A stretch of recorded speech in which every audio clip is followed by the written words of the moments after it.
Hi friends, welcome to my cooking YouTube channel. ಬನ್ನಿ ಇವತ್ತಿನ recipe ಏನಂತ ನೋಡೋಣ. ನಾನು ಇಲ್ಲಿ ಬಾರೀಕ್ ರವದಿಂದ ಉಪ್ಪಿಟ್ಟನ್ನು ಮಾಡ್ತಾಯಿದ್ದೀನಿ. ತುಂಬಾ ರುಚಿಕರವಾದ ಈ ಉಪ್ಪಿಟ್ಟು ಹೇಗೆ ಮಾಡೋದಂತ ನೋಡೋಣ ಬನ್ನಿ ಫ್ರೆಂಡ್ಸ್.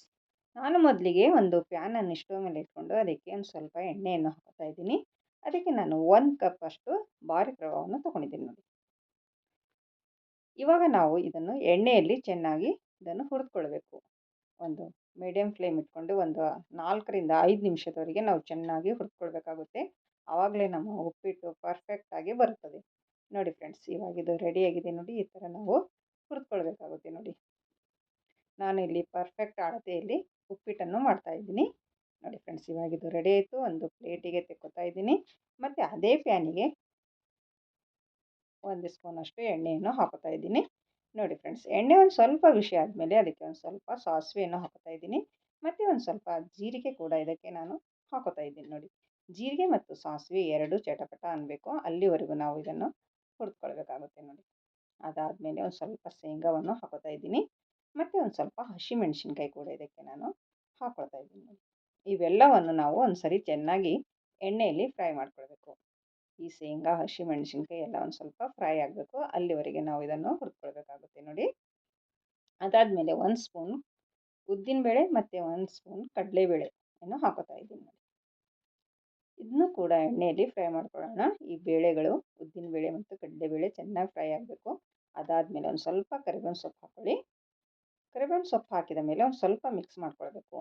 ಅದಾದ ನಂತರ ಒಂದು ಈರುಳ್ಳಿಯನ್ನು ಬಾರೀಕ್ ಕಟ್ ಮಾಡಿಕೊಂಡು ಹಾಕೋತಾ ಇದ್ದೀನಿ ನೋಡಿ ಫ್ರೆಂಡ್ಸ್.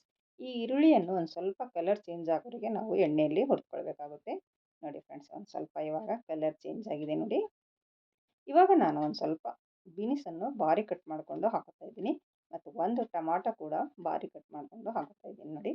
ಮತ್ತು ಒಂದು ಸ್ವಲ್ಪ ಹಸಿ ಬಟಾಣಿ ಇದನ್ನು ಕೂಡ ಹಾಕೊಂಡಿದ್ದೀನಿ ನೋಡಿ. ನಿಮಗೆ ಇನ್ನೂ ತರಕಾರಿ ಆ್ಯಡ್ ಮಾಡಬೇಕಂದ್ರೆ ನೀವು ಕ್ಯಾಪ್ಸಿಕಮ್ ಕೂಡ ಹಾಕ್ಕೊಳ್ಬೋದು, ಮತ್ತು ಒಂದು ಸ್ವಲ್ಪ ಗಜ್ರಿ ಕೂಡ ನೀವು ಹಾಕ್ಕೊಳ್ಬೋದು ನೋಡಿ. ಇದು ಒಂದು ಸ್ವಲ್ಪ ಮಿಕ್ಸ್ ಮಾಡಿದ ಮೇಲೆ ರುಚಿಗೆ ತಕ್ಕಷ್ಟು ಉಪ್ಪನ್ನು ಹಾಕೋತಾ ಇದ್ದೀನಿ ನೋಡಿ ಫ್ರೆಂಡ್ಸ್. ಉಪ್ಪನ್ನು ಹಾಕಿದ ಮೇಲೆ ನಾವು ಒಂದು ಸ್ವಲ್ಪ ಇದನ್ನು ಕುದಿಯಲು ಬಿಟ್ಬಿಡಬೇಕು ನೋಡಿ. ಇವಾಗ ನೋಡಿ, ಇದು ಇವಾಗ ರೆಡಿಯಾಗಿದೆ ನೋಡಿ. ಒಂದು ಸ್ವಲ್ಪ ಇದನ್ನು ತರಕಾರಿ ಎಲ್ಲ ಚೆನ್ನಾಗಿ ಕುದ್ದಿದೆ. ಇವಾಗ ನಾನು ಇದಕ್ಕೆ ನೀರನ್ನು ಹಾಕೋತಾ ಇದ್ದೀನಿ ನೋಡಿ. 1 ಕಪ್ ರವಕ್ಕೆ ನಾವು 2.5 ಕಪ್ ನೀರನ್ನು ಹಾಕ್ಕೊಳ್ಬೇಕಾಗುತ್ತೆ. ತುಂಬಾ ಪರ್ಫೆಕ್ಟಾಗಿ ಉಪ್ಪಿಟ್ಟು ರೆಡಿಯಾಗುತ್ತೆ ನೋಡಿ. ನಿಮಗೆ ಸಾಫ್ಟಾಗಿ ಬರಬೇಕು, ಇನ್ನೂ ಸಾಫ್ಟಾಗಿ ಬರಬೇಕು ಅಂದರೆ ನೀವು 3 ಕಪ್ ನೀರು ಕೂಡ ಆ್ಯಡ್ ಮಾಡ್ಕೊಳ್ಬಹುದು ನೋಡಿ ಫ್ರೆಂಡ್ಸ್. ಇವಾಗ ನೀರು ಹಾಕಿದ ಮೇಲೆ ಒಂದು ಸರಿ ಚೆನ್ನಾಗಿ ಮಿಕ್ಸ್ ಮಾಡ್ಕೊಳ್ಳಿ. ಇವಾಗ ನೀರು ಕುದಿ ಬರುವವರೆಗೂ ನಾವು ವೇಟ್ ಮಾಡಬೇಕು ನೋಡಿ. ಇವಾಗ ನೀರು ಕುದಿ ಬರ್ತಾ ಇದೆ ನೋಡಿ. ಹುರಿದಿಟ್ಟುಕೊಂಡಿರುವ ರವವನ್ನು ನಾವು ಇದಕ್ಕೆ ಹಾಕೊಳ್ಳೋಣ ನೋಡಿ ಫ್ರೆಂಡ್ಸ್. ರವೆ ಹಾಕಿದ ಮೇಲೆ ಚೆನ್ನಾಗಿ ಮಿಕ್ಸ್ ಮಾಡ್ಕೊಳ್ಳಿ. ಈ ಥರ ಗಟ್ಟಿಯಾಗೋವರೆಗೂ ನಾವು ಚೆನ್ನಾಗಿ ಮಿಕ್ಸ್ ಮಾಡಬೇಕು ನೋಡಿ ಫ್ರೆಂಡ್ಸ್. ಇವಾಗ ನಾವು ಲೋ ಫ್ಲೇಮಲ್ಲಿ ಇಟ್ಕೊಂಡು ಈಗ ಒಂದು ಡಕ್ಕನವನ್ನು ಮುಚ್ಚಿ ನಾವು ಇದು ಉಮ್ಮಗಾಗೋದಕ್ಕೆ ಬಿಟ್ಬಿಡೋಣ. ರವೆ ಎಲ್ಲ ಫುಲ್ ಉಬ್ಬಿ ಬರುತ್ತೆ, ಚೆನ್ನಾಗಿ ಆಗುತ್ತೆ ನೋಡಿ.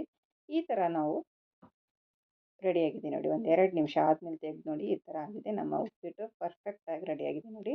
ನಾನು ಈ ಪರ್ಫೆಕ್ಟ್ ಅಳತೆಯಲ್ಲಿ ಮಾಡ್ತಾಯಿದ್ದೀನಿ. ನೀವು ನನ್ನ ವಿಡಿಯೋ ನೋಡಿ ಇದೇ ಥರ ಮಾಡಿ ನೋಡಿ. ತುಂಬಾ ಚೆನ್ನಾಗಿ ಉಪ್ಪಿಟ್ಟು ರೆಡಿಯಾಗುತ್ತೆ. ಇವಾಗ ನಾನು 1 ಸ್ಪೂನಷ್ಟು ತುಪ್ಪವನ್ನು ಕೂಡ ಹಾಕೊಂಡಿದ್ದೀನಿ. ಮತ್ತು ಒಂದು ಸ್ವಲ್ಪ ಕೊತ್ತಂಬರಿ ಸೊಪ್ಪನ್ನು ಹಾಕೋತಾ ಇದ್ದೀನಿ ನೋಡಿ. ಮತ್ತು ಒಂದು ಸ್ವಲ್ಪ ನಿಂಬು ರಸ ಕೂಡ ಹಾಕ್ತಾ ಇದ್ದೀನಿ ನೋಡಿ. ಇಷ್ಟೆಲ್ಲ ಹಾಕಿದ ಮೇಲೆ ನಾವು ಒಂದು ಸರಿ ಚೆನ್ನಾಗಿ ಮಿಕ್ಸ್ ಮಾಡ್ಕೊಳ್ಬೇಕು ನೋಡಿ ಫ್ರೆಂಡ್ಸ್. ತುಂಬಾ ಚೆನ್ನಾಗಿ ಬಂದಿದೆ. ಪರ್ಫೆಕ್ಟ್ ಅಳತೆಯಲ್ಲಿ ಮಾಡಿದ್ದರಿಂದ ಉಪ್ಪಿಟ್ಟಂತೂ ತುಂಬ ಸೂಪರಾಗಿ ಕಾಣಿಸ್ತಾ ಇದೆ ನೋಡಿ. ನೀವು ನನ್ನ ವಿಡಿಯೋ ಇಷ್ಟ ಆದಲ್ಲಿ ಒಂದು ಲೈಕ್ ಮಾಡಿ, ಮತ್ತು ನಿಮ್ಮ ಫ್ಯಾಮಿಲಿ ಫ್ರೆಂಡ್ಸಿಗೂ ಶೇರ್ ಮಾಡಿ ಫ್ರೆಂಡ್ಸ್ ನೋಡಿ. ಮತ್ತು ನಾನು ಇಲ್ಲಿ ಒಂದು ಪ್ಲೇಟಿಗೆ ಹಾಕೋತಾ ಇದ್ದೀನಿ ನೋಡಿ. ತುಂಬಾ ಚೆನ್ನಾಗಿ ಬಂದಿದೆ. ಅದರ ಮೇಲೆ ಒಂದು ಸ್ವಲ್ಪ ಕಾಜುವನ್ನು ಫ್ರೈ ಮಾಡಿಕೊಂಡು ಇಟ್ಕೊತಾ ಇದ್ದೀನಿ ನೋಡಿ. ಸೂಪರಾದ ಉಪ್ಪಿಟ್ಟು ರೆಡಿ ಆಯಿತು ನೋಡಿ. ನೀವು ಒಂದು ಸರ್ತಿ ಮಾಡಿ ನೋಡಿ, ಟ್ರೈ ಮಾಡಿ, ಹೇಗೆ ಬಂತು ಅಂತ ಕಮೆಂಟಲ್ಲಿ ತಿಳಿಸಿ ಫ್ರೆಂಡ್ಸ್. ಮತ್ತು ನನ್ನ ಚಾನಲನ್ನು ಯಾರು ಸಬ್ಸ್ಕ್ರೈಬ್ ಮಾಡಿಕೊಂಡಿಲ್ಲ ಅವರು ಸಬ್ಸ್ಕ್ರೈಬ್ ಮಾಡಿಕೊಳ್ಳಿ. ಮತ್ತೆ ಸಿಗೋಣ ಮುಂದಿನ ವಿಡಿಯೋದಲ್ಲಿ ಹೊಸ ರೆಸಿಪಿಯೊಂದಿಗೆ, ಈಸಿ ರೆಸಿಪಿಯೊಂದಿಗೆ. ಅಲ್ಲಿವರೆಗೂ ಓಕೆ, ಬಾಯ್ ಬಾಯ್ ಫ್ರೆಂಡ್ಸ್.